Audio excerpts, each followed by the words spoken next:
We're going to, quote, go to the phones, unquote, and see who's there. Carrie in Oklahoma. Hi. You're on the fourth hour. Hi. Hey.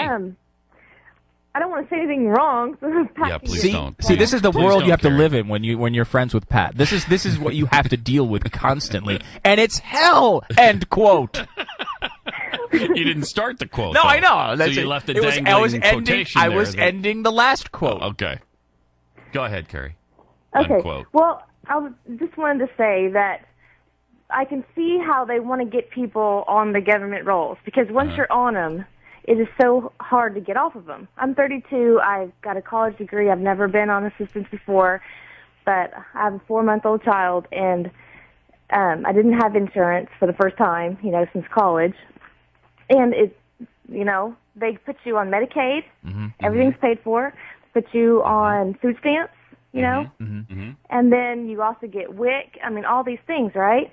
And it's only been a few months that I've been on it, and we're trying to start a business for medical supply here in town, and we were waiting to see what the Obamacare bill was going to do, so we're probably not going to do that. But we sold our vehicle in order to have money, so we didn't have to get government grants or anything like that.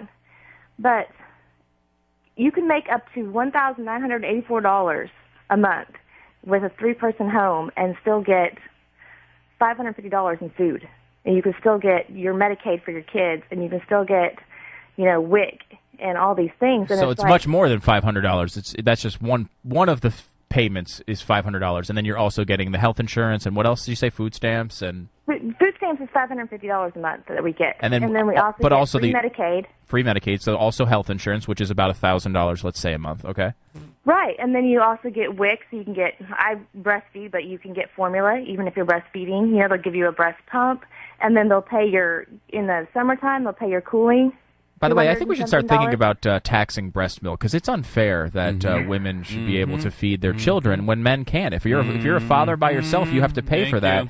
Tax the breast milk, and the money goes to men. Created equal, I yet know. we're not. Yeah. I'm trying to sell it, but if you do that, you have to write that down as your income to give to DHS. See? They want to know how you buy your toilet paper.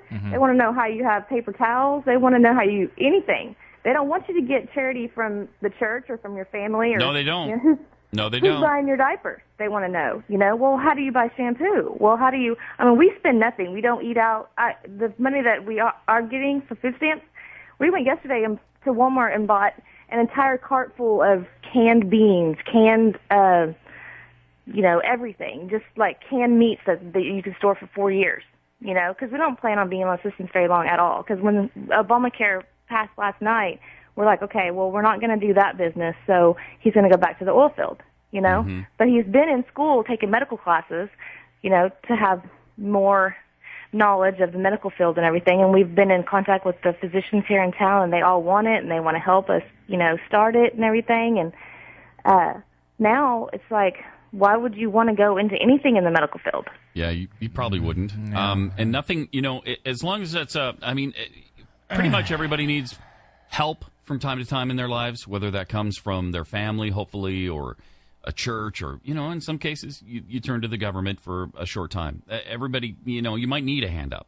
As long as you don't prolong that and make that a hand up. But as you were pointing out, Carrie, it is so easy. They want nothing more than for you to stay on that assistance and depend on them. Yes. They're trying to take out the in part of independence and just make you dependent. Yes. And if they can do that, they increase their power base. And that's what this has been about from the beginning. Well, and this is an argument I made in Fusion a few months ago, which is basically my big problem is not necessarily with welfare programs. I think that there is some degree, I think the vast majority of all of this can be done with charity. I agree.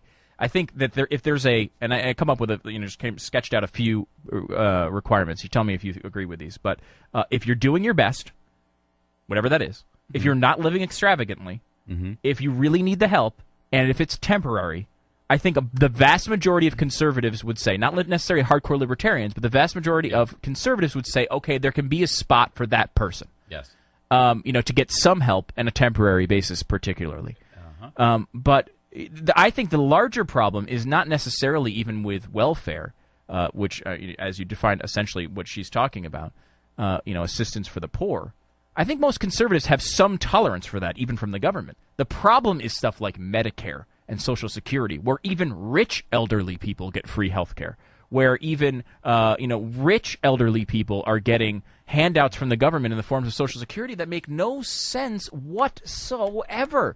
It's complete dependence for every citizen on the government. And if you want to stop something for rich people, how about stopping Social Security? If you are independently wealthy, or you're okay, you can take care of yourself in your old age. You don't have to be wealthy for that, but you put some aside and you're okay retirement wise. Why not at a certain income level, or you've got a certain amount saved? Yep. You divert those funds to people, back into the Social Security fund. People hate to hear this, but I got to tell you. I mean, how does that not make sense? It does to me. Conservatives, it does. Republicans, it does not. Though I'm telling you, though, the Republicans and conservatives poll sometimes higher than Democrats on getting rid of these programs, and it's ridiculous to me because look.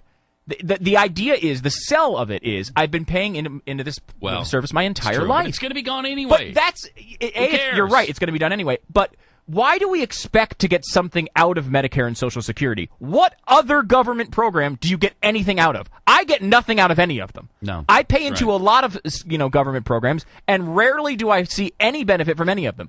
We should hate these programs. We should despise that money going there, not to put money in and expect stuff. The only way to actually, shrink government long term and make us fiscally responsible is for these large entitlement programs to be despised by the average person. You should hate taking the money. You should never want to be part of it. When you have to give your money up, you should realize you're never going to see another dime of it. That's the only way these things shrink and go away eventually, or at least come close to that.